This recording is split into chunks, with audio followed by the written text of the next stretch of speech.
भले ही तुम आज का दिन भी और दिन की तरह बेकार कर लो, भले ही आज तुम सोकर इस दिन को भी पूरी तरह से बेकार कर सकते हो, लेकिन एक बात याद रखना कि किसी के पूरे जिंदगी के खून पसीने की कीमत से तुम्हें वो दिन मिला है जो तुम आज पूरे दिन बेकार करने वाले हो। तुमने ये कभी नहीं सोचा कि इस दिन के लिए तुम्हें कितनों ने अपनी दिन रातों की मेहनत का मुआवजा देकर तुम्हें अपना ये दिन दिया है और तुम इस दिन को पूरी तरह बेकार करने वाले हो। और जिसने तुम्हें ये दिन दिया है वो समझ रहे हैं तुम हमारा बुरा वक्त दूर करोगे और वो इसी आशा में रहते हैं कि काश मेरा बेटा पढ़ रहा होगा या कुछ कर रहा होगा, लेकिन उन्हें क्या पता कि उनका बेटा तो आलस वाले जोन में ऐसे फंसा है कि कुछ करने का क्या, वो तो अपने खुद के काम भी नहीं कर रहा है। जहाँ उसे पूरे दिन का ये शेड्यूल चेक करना चाहिए कि उसे आगे जीवन में क्या करना है, वो तो बड़ी दूर की बात है। उसे तो ये भी नहीं पता है कि आने वाले घंटे में उसके साथ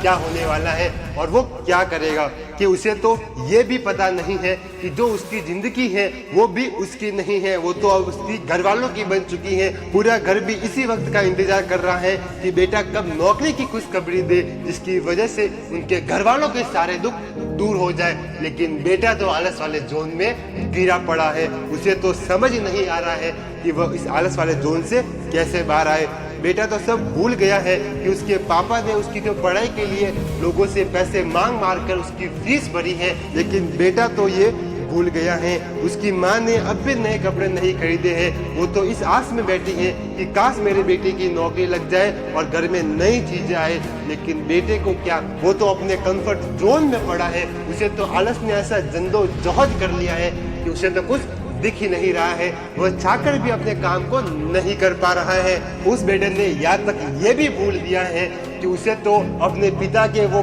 संघर्ष भी याद नहीं है कि कैसे वो रात रात पर ओवर टाइम करके अपने बेटे की फीस भरते हैं और बेटा यहाँ पूरे दिन आलस में रह के अपने दिन को खराब करते जा रहा है कि अब भाई जाग जाओ। अगर तुमने अपने घर की हालतों को जानने के बाद भी अब तुम शांत बैठे हो तो भाई तुम शांत कैसे रह सकते हो। तुम अपनी जिंदगी में कुछ बड़ा करने वाले हो। और एक बात याद रखना कि रामायण में भी हनुमान जी की शक्ति खो गई थी और वो उन्हें जामवंत ने याद दिलाई थी। तो मैं भी जामवंत तो नहीं, लेकिन भाई मैं तुम्हें तुम्हारी शक्तियाँ याद दिलाता हूँ कि तुम अपने जीवन में वो सब कुछ कर सकती हो जो तुम निश्चय कर लो, और चाहो तुम अपने आलस वाले जोन से भी बाहर आ सकते हो, और चाहो तो तुम कुछ भी कीर्तिमान रच सकते हो। अभी से आलस को छोड़ो और वो काम करो और जो तुम्हें करना है, क्योंकि अगर तुम्हारे पास ये दिन में चला गया तो आने वाला दिन भी मेरे पास चला जाएगा। तुम्हें लग सकता है कि तुम्हारे पास कम टाइम है, लेकिन भाई उस कम टाइम में मेहनत कर क्या पता तेरा आगे आने वाला सिलेबस कवर हो जाए या तुझे फ्यूचर में आगे बढ़ने के लिए कोई ना कोई सहारा मिल सके। तो ये अपने कंफर्ट जोन को छोड़ और वो कर जिसमें थोड़ा हार्ड वर्क लगता है और जिसकी वजह से तुम्हारे घर वालों के चेहरे पे खुशी आ सकते हैं। अब तक जो टाइम चला गया है उसको तुम वापस ला नहीं सकते, लेकिन जो टाइम आने वाला है उसको तुम जरूर बदल सकते हो। और मुझे भरोसा है कि तुम अपने इस आलस वाले जोन से बाहर आ सकते हो।